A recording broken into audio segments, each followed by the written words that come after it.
അവിടെയും ഉണ്ട്. പക്ഷേ പുതിയതായിട്ട് കടന്നു വരുന്നത് വിവിധ രാജ്യങ്ങൾക്ക് ഉപരോധം ഏർപ്പെടുത്തുന്നു. എങ്ങനെയാണ് അമേരിക്ക ഈ ഇറാൻ സംഘർഷത്തെ അവർ നോക്കിക്കാണുകയും അവരോട് ഇടപെടൽ എങ്ങനെയാണ് ഈ ഘട്ടത്തിൽ? അമേരിക്കയുടെ ഈ വിഷയത്തിലുള്ള ഇറാൻ വിഷയത്തിലുള്ള ഒരു തന്ത്രം എന്ന് പറയുന്നത് ഇറാനെ സാമ്പത്തികമായി തകർക്കാനുള്ള എല്ലാ ശ്രമങ്ങളും കഴിഞ്ഞ പതിറ്റാണ്ടുകളായി അവർ തുടർന്നുകൊണ്ടിരിക്കുന്നു. 3-4 പതിറ്റാണ്ടുകളായി അമേരിക്ക തുടർന്നുകൊണ്ടിരിക്കുകയാണ്. പ്രത്യേകിച്ച് ഏറ്റവും അടുത്ത ഘട്ടങ്ങളിൽ ധാരാളം ഉപരോധങ്ങൾ അമേരിക്ക ഇറാനെതിരെ ഏർപ്പെടുത്തി. മറ്റ് രാജ്യങ്ങളെ, പ്രത്യേകിച്ച് യൂറോപ്യൻ യൂണിയനെയും അതുപോലെ മറ്റു പല രാജ്യങ്ങളെയും അതിനുവേണ്ടി പ്രേരിപ്പിച്ചു. അമേരിക്കയുടെ സഖ്യകക്ഷികളൊക്കെ പ്രേരിപ്പിച്ചു. അങ്ങനെ ഉണ്ടായ സാമ്പത്തിക ഞെരുക്കത്തിൽ നിന്ന്, ജനങ്ങളുടെ ജീവിത നിലവാരം താഴ്ന്നു പോകുന്നതിൽ നിന്ന് അതിൽ പ്രതിഷേധം പ്രകടിപ്പിച്ചുകൊണ്ടാണ് ഇപ്പോൾ പ്രക്ഷോഭകാരികൾ രംഗത്തുള്ളത്. പക്ഷേ ഈ പ്രക്ഷോഭകാരികൾ എന്ന് പറയുന്നത് ഇറാൻ ജനതയുടെ 1% പോലും അത്ര പോലും വരാത്ത അത്ര പ്രതിഷേധക്കാരാണ് രംഗത്തുള്ളത്. സ്വാഭാവികമായും നമ്മൾ വിചാരിക്കേണ്ട അവിടുത്തെ ജനങ്ങൾ ഭരണകൂടത്തിൽ പൂർണ്ണമായും തൃപ്തരാണ് എന്നൊന്നും ആരും കരുതുന്നില്ല. പക്ഷേ ഈ ഇറാൻ ഇപ്പോൾ അകപ്പെട്ടിട്ടുള്ള സാമ്പത്തിക പ്രശ്നങ്ങളുടെ ഏറ്റവും പ്രധാനപ്പെട്ട കാരണം ഇതേ സാമ്രാജ്യത്വ ശക്തികൾ അവരുടെ ഉപരോധം പിന്നെ ഒരർത്ഥത്തിലും നീതീകരിക്കാനാവാത്ത ഉപരോധം ഏർപ്പെടുന്നതാണ്. അതായത് ഇപ്പൊ താങ്കൾ തന്നെ സൂചിപ്പിച്ചതുപോലെ ഇറാൻ ഭരണകൂടം തങ്ങളുടെ ചൊൽപ്പടിക്ക് നിൽക്കാത്തതിന്റെ പേരിൽ അവർക്കെതിരെ ഉപരോധം ഏർപ്പെടുത്തുക. ആ ഉപരോധത്തിന്റെ പേരിൽ ജനങ്ങൾ ബുദ്ധിമുട്ടുമ്പോൾ, ആ ജനങ്ങൾ പിന്നെ പ്രകടനത്തിനിറങ്ങുമ്പോൾ, പ്രതിഷേധത്തിനിറങ്ങുമ്പോൾ അവരടിച്ചമർത്തുന്നു എന്ന പേരിൽ അവർക്കെതിരെ പിന്നെ ഞങ്ങൾ ആക്രമണം അഴിച്ചുവിടുമെന്ന് അമേരിക്കൻ പ്രസിഡന്റ് പറയുക. ഇപ്പൊ നോക്കൂ, ഈ അമേരിക്കയുടെ മുൻ വിദേശകാര്യ സെക്രട്ടറി മാർക്ക് പോംപിയോ അദ്ദേഹം തന്നെ പറഞ്ഞു, മൊസാദ് ഏജന്റുമാര് ടെഹ്റാനിൽ വിലസുന്നുണ്ട്, ഈ പ്രതിഷേധക്കാരോടൊപ്പം മൊസാദ് ഏജന്റുമാര് വിലസുന്നുണ്ട് എന്ന് പറഞ്ഞാൽ ഒരർത്ഥത്തിൽ ഇപ്പോഴത്തെ പ്രതിഷേധം അക്രമാസക്തമാകുന്നതിന്റെ പിന്നിലെ ഏറ്റവും പ്രധാനപ്പെട്ട കാരണം അമേരിക്കയും ഇസ്രായേലുമാണ്. എന്തുകൊണ്ടാണ് അവർ ഇപ്പോ ഇറാൻ ജനതയുടെ സുസ്ഥിതിയിലും ക്ഷേമത്തിലും തൽപരരായി രംഗത്ത് വരുന്നതെന്ന് ചോദിച്ചാൽ ഒറ്റ കാര്യമുള്ളൂ, ഇറാൻ ഭരണകൂടത്തെ താഴെ ഇറക്കുക. നമ്മളാരും അർത്ഥത്തിൽ ഇറാൻ ഭരണകൂടത്തെ പൂർണ്ണമായും പിന്തുണക്കുന്നവരോ അങ്ങനെ അല്ലെങ്കിൽ ഇറാൻ ഭരണകൂടം ചെയ്യുന്നതൊക്കെ നല്ലതാണ് എന്ന് വാദിക്കുക അല്ല ചെയ്യുന്നത്. മറിച്ച് ലോകത്ത് അമേരിക്കൻ ഹെഗമണി എങ്ങനെയാണ് സ്ഥാപിക്കപ്പെടുന്നത് എന്നതാണ് ഇപ്പോഴത്തെ പ്രശ്നം. ഇന്നിപ്പോ നോക്കൂ, ഇറാനിൽ എന്താണ് ചെയ്യാൻ പോകുന്നത് എന്ന് ട്രംപിനോട് ചോദിച്ചപ്പോ ട്രംപ് പറഞ്ഞത് വെനിസുലയിലേക്ക് നോക്കൂ, അതുപോലെ തന്നെ കാസിം സുലൈമാനിയെ വകവരുത്തിയത് നോക്കൂ, ഇറാഖിലെ സദ്ദാം ഹുസൈനെ ഞങ്ങൾ എന്ത് ചെയ്തു എന്ന് നോക്കൂ.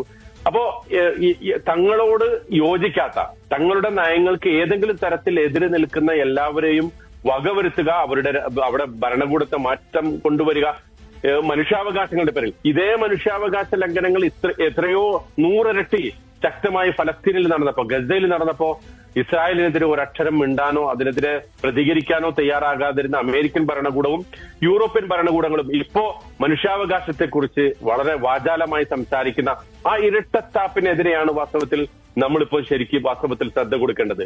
ഇറാനിലെ ഭരണകൂടത്തിന് ഒരു പ്രശ്നമുണ്ടെങ്കിൽ, ഇറാനിൽ ഒരു ആഭ്യന്തര പ്രശ്നമുണ്ടെങ്കിൽ എല്ലാ രാജ്യത്തും പ്രശ്നമുണ്ടല്ലോ. ഇപ്പോ അമേരിക്കൻ പ്രസിഡന്റ് ട്രംപിന്റെ നാട്ടിൽ ഇപ്പോഴെന്താണ് നടക്കുന്നത്?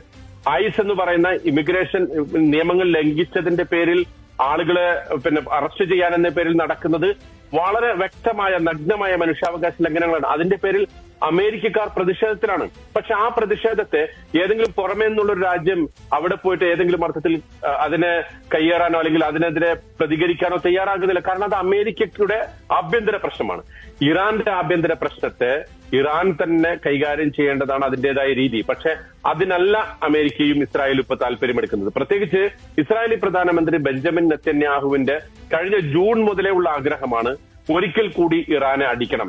ഇത്തവണ അടിക്കുമ്പോൾ കഴിഞ്ഞ തവണത്തെ പോലെ ഏതെങ്കിലും അർത്ഥത്തിലുള്ള വ്യോമാക്രമണങ്ങൾ സിവിലിയൻ കേന്ദ്രങ്ങളിലോ മിലിറ്ററി കേന്ദ്രങ്ങളിലോ ഇട്ടാൽ പോരാ, മറിച്ച് ഭരണകൂടത്തെ തന്നെ മാറ്റണം എന്ന വ്യാമോഹമാണ് ബെഞ്ചമിൻ നെതന്യാഹുവിനുള്ളത്. പക്ഷേ ഇറാൻ മറ്റേതെങ്കിലും ഒരു രാജ്യത്തെ പോലെ അല്ല എന്ന് പ്രത്യേകിച്ചും അമേരിക്കൻ പ്രസിഡന്റ് ട്രംപും ഇസ്രായേലി പ്രധാനമന്ത്രി ബെഞ്ചമിൻ നെതന്യാഹുവും മനസ്സിലാക്കണം. കാരണം 1979 റിസ ഷാ പഹലവിയെ ആയത്തുള്ള ഖുമൈനി അട്ടിമറിച്ചതുപോലുള്ള ഒരു അട്ടിമറി ഇറാനിൽ നടക്കാവുന്ന ഒരു രാഷ്ട്രീയ, സൈനിക, സാമൂഹിക കാലാവസ്ഥ അല്ല ഇപ്പോൾ ഇറാനിലുള്ളത്. അവിടുത്തെ പ്രതിരോധ മന്ത്രിയും അവിടുത്തെ ഇറാൻ റവല്യൂഷണറി ഗാർഡിന്റെ നേതാക്കളും അതുപോലെ മറ്റ് പോലീസ് സംവിധാനങ്ങളും ഒക്കെ തന്നെ ഭരണകൂടത്തോടൊപ്പം ഉറച്ചു നിൽക്കുന്നു. നല്ലൊരു വിഭാഗം ജനങ്ങളും ഇപ്പോൾ ഇറാൻ ഭരണകൂടത്തെ പിന്തുണച്ചുകൊണ്ട് രംഗത്തുണ്ട്. അവർക്കൊക്കെ പരിഭവങ്ങളും പരാതികളും ഉണ്ട്. പ്രത്യേകിച്ച് നോക്കൂ, ഇറാനിലെ മിസ്മാനേജ്മെന്റ്, അവിടുത്തെ സാമ്പത്തിക വ്യവസ്ഥയുടെ മിസ്മാനേജ്മെന്റ്, അതുപോലെ തന്നെ കറപ്ഷൻ, അഴിമതിയുടെ പ്രശ്നങ്ങൾ, ഇതൊക്കെയുണ്ട്. എല്ലാ രാജ്യങ്ങളിലും ഉള്ളതുപോലുള്ള അത്തരം പ്രശ്നങ്ങൾ ഇറാനിലും ഉണ്ട്. പക്ഷെ അതിന് ഏതെങ്കിലും അർത്ഥത്തിലുള്ള ഒരു പ്രത്യേകമായി ഫണ്ട് ചെയ്തുകൊണ്ട്, പ്രത്യേകം ഏജന്റുമാരെയും ചാരന്മാരെയും അയച്ചുകൊണ്ട് അതിനെ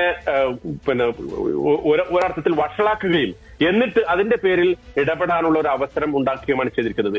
ഇപ്പോ ഇറാൻ തന്നെ പ്രഖ്യാപിച്ചു കഴിഞ്ഞു, ഞങ്ങളെ ആക്രമിക്കാൻ പ്രസിഡന്റ് ട്രംപ് മുതിർന്നാൽ മേഖലയിലാകെ ഈ സംഘർഷം വ്യാപിക്കും. അത് വാസ്തവത്തിൽ ലോകത്തെ എല്ലാ രാജ്യങ്ങളെയും ബാധിക്കും. എന്ന് പറഞ്ഞാൽ ഇറാനെ സംബന്ധിച്ചിടത്തോളം എല്ലാം ലെജിറ്റിമേറ്റ് ടാർഗറ്റാണ്. അമേരിക്കൻ ബേസുകൾ, അതുപോലെ തന്നെ അമേരിക്കയുടെ വ്യാപാര താല്പര്യങ്ങൾ, ഇതൊക്കെ തന്നെ ബാധിക്കുമെന്ന് പറഞ്ഞു കഴിഞ്ഞു. ചൈന അതിനെതിരെ വളരെ ശക്തമായി രംഗത്ത് വന്നു കഴിഞ്ഞു. അതുപോലെ തന്നെ റഷ്യയും പറഞ്ഞു കഴിഞ്ഞു, ഞങ്ങൾ ഇറാനുമായിട്ടുള്ള ഒരു ബന്ധവും അവസാനിപ്പിക്കുകയില്ല. ട്രംപിന്റെ താരിഫ് വർധനവിനെ കുറിച്ചുള്ള ഭീഷണി ഉണ്ടെങ്കിൽ കൂടി അതൊന്നും ഞങ്ങൾ പരിഗണിക്കാതെ തന്നെ ഇറാനുമായിട്ടുള്ള ബന്ധം തുടരും, വ്യാപാര ബന്ധം തുടരും എന്ന് റഷ്യ പ്രഖ്യാപിച്ചു കഴിഞ്ഞു. അപ്പോ ഈ ഒരു യുദ്ധം ഉണ്ടായി കഴിഞ്ഞാൽ അമേരിക്കൻ വാർ മെഷീനറിക്ക് മാത്രമേ ഇതിന്റെ അകത്ത് എന്തെങ്കിലും ലാഭം ഉണ്ടാവുള്ളൂ. മറിച്ച് ലോകത്തിലെ എല്ലാ ജനങ്ങളും ഇത് സഹിക്കണം. പ്രത്യേകിച്ച് മേഖലയിലെ സമാധാനത്തോടു കൂടി ജീവിക്കുന്ന മുഴുവൻ ജനങ്ങൾക്കും അതിന്റേതായ പ്രത്യാഘാതം അനുഭവിക്കേണ്ടി വരും. അത് മനസ്സിലാക്കുക. അതിനെക്കുറിച്ചുള്ള ചിന്തയില്ലാതെ ഏതെങ്കിലും അർത്ഥത്തിലുള്ള സ്വന്തം പ്രത്യേകമായിട്ടുള്ള സ്ഥാപിത താല്പര്യങ്ങളുടെ പേരിൽ അമേരിക്കൻ പ്രസിഡന്റിന്റെ ഇതുവരെയുള്ള അദ്ദേഹത്തിന്റെ മിക്ക ഇടപെടലുകളും ലാറ്റിൻ അമേരിക്കയിലാകട്ടെ, അതുപോലെ തന്നെ ഇപ്പൊ യൂറോപ്പുമായിട്ട് കൊമ്പ് കോർത്തിരിക്കുന്ന ട്രംപ് അതേ നയം തന്നെ ഇറാന്റെ വിഷയത്തിലും പിന്തുടരാൻ വേണ്ടി മുതിരുകയാണ്. ഇത് വാസ്തവത്തിൽ ഈ മേഖലയെ ഒരു തീക്കളിയിലേക്ക് നയിക്കും എന്ന് മാത്രമല്ല, ഇതിന്റെ പ്രത്യാഘാതങ്ങൾ വളരെ വലുതായിരിക്കും. നാം വിചാരിക്കുന്നത് പോലെ അത്ര ചെറുതായിരിക്കില്ല. ഇറാനിലേക്ക് പെട്ടെന്ന് പോയി ഭരണകൂടത്തെ ഇപ്പൊ മദൂറോയെ പിടിച്ചുകൊണ്ടുവന്ന പോലെ അലി ഖാംനയെ പിടിച്ചുകൊണ്ടുവന്ന് മറ്റൊരു ഭരണകൂടത്തെ സ്ഥാപിക്കാൻ. ഇപ്പോ നോക്കൂ, അമേരിക്കയിലുള്ള പഴയ റിസ ഷാ പഹലവിയുടെ മകൻ മുഹമ്മദ് ഷാ പഹലവി, അദ്ദേഹം ഭരണം ഏറ്റെടുക്കാൻ തയ്യാറായി രംഗത്തുണ്ട്. പക്ഷെ വളരെ കുറഞ്ഞ സപ്പോർട്ട്, സീറോ സപ്പോർട്ട് എന്ന് വേണമെങ്കിൽ പറയാം. അത് മാത്രമാണ് ഇറാനിൽ അദ്ദേഹത്തിനുള്ളത്. മൊസാദിന്റെ ഏജന്റുമാരാണ് പലപ്പോഴും പല മുദ്രാവാക്യങ്ങളും അവിടെ വിളിക്കുന്നതെന്നും ഈ പ്രക്ഷോഭകാരികളെ കൊന്നൊടുക്കുന്നത് തന്നെ ഈ ഏജന്റുമാരാണ്, അത്തരത്തിലുള്ള ഏജന്റുമാരാണ് എന്നൊക്കെയുള്ള വാർത്തകൾ പുറത്തു വരുന്നുണ്ട്. പക്ഷെ അമേരിക്കൻ മീഡിയയും പ്രത്യേകിച്ച് ഇത്തരം ഭരണകൂടത്തിന്റെ വേർഷനുകൾ, നരേറ്റീവുകൾ മാത്രം ഏറ്റുപറയുന്ന അമേരിക്കൻ യൂറോപ്യൻ മീഡിയകളൊക്കെ ഇതൊരു വലിയ മനുഷ്യാവകാശ പ്രശ്നമായും ഭരണകൂടത്തിന്റെ അടിച്ചമർത്തലായും എക്സിക്യൂഷൻ, അതേപോലെ പ്രക്ഷോഭകാരികളെ തൂക്കിലേറ്റുന്നു, അവരെ വെടിവെച്ചു കൊല്ലുന്നു എന്നൊക്കെയുള്ള വളരെ വിശാലമായ പ്രോപ്പഗണ്ട അഴിച്ചുപിടിക്കാണ്. ഇവിടെ സത്യം നമുക്ക് വാസ്തവത്തിൽ എത്ര പേര് കൊല്ലപ്പെട്ടുവെന്നോ പിന്നെ ഈ പറഞ്ഞ എക്സിക്യൂഷൻസ് നടക്കുന്നുണ്ടോ ഇതിനെക്കുറിച്ചിട്ടുള്ള ഒരു സൂക്ഷ്മമായ വസ്തുതാപരമായ വിവരങ്ങളൊന്നും തന്നെ ഇപ്പോൾ ലഭ്യമല്ല. പക്ഷേ അതിനൊരു കാരണം ഇപ്പൊ ഈ ഇന്റർനെറ്റ് ബ്ലാക്ക് ഔട്ടിനെ കുറിച്ച് ഇവിടെ താങ്കൾ സൂചിപ്പിച്ചു. അതെന്തുകൊണ്ടാണെന്നാണ് ഇറാൻ ഭരണകൂടം പറയുന്നത്.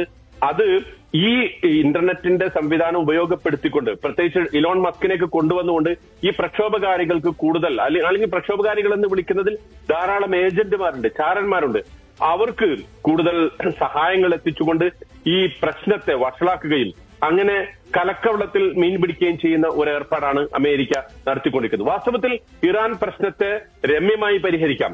ഇറാന്റെ മേലുള്ള കടുത്ത ഉപരോധങ്ങൾ നീക്കുക എന്നതാണ് അതിന്റെ ആദ്യത്തെ വഴി. എന്നാൽ മാത്രമാണ് ആ ജനതയ്ക്ക് പറ്റുന്ന അവരുടെ സാമ്പത്തിക സുരക്ഷ ഉറപ്പുവരുത്തുന്ന താങ്കൾ സൂചിപ്പിച്ചത് വളരെ കൃത്യമാണ്. ഞാൻ സമയപരിമിതി ഉണ്ട്, അതുകൊണ്ടാണ് ഞാൻ ഒന്ന് ഇടപെടുന്നത്. കലക്ക വെള്ളത്തിൽ മീൻ പിടിക്കുന്ന ഒരു സമീപനം തന്നെയാണ് ഡൊണാൾഡ് ട്രംപ് ഇപ്പോൾ സ്വീകരിച്ചു പോയിക്കൊണ്ടിരിക്കുന്നത്. അമേരിക്കയും അത് തന്നെയാണ് ഏതായാലും സ്വീകരിച്ചുകൊണ്ട് വരുന്നത്. ഏതായാലും ഇവിടെ ഇറാനുള്ള ഇന്ത്യക്കാരോട് ജാഗ്രത പാലിക്കണമെന്ന് ഇന്ത്യൻ വിദേശകാര്യ മന്ത്രാലയം അറിയിപ്പായിട്ട് ഇപ്പോൾ ഒരു പ്രസ്താവനയൊക്കെ പുറപ്പെടുവിച്ചിട്ടുണ്ട്.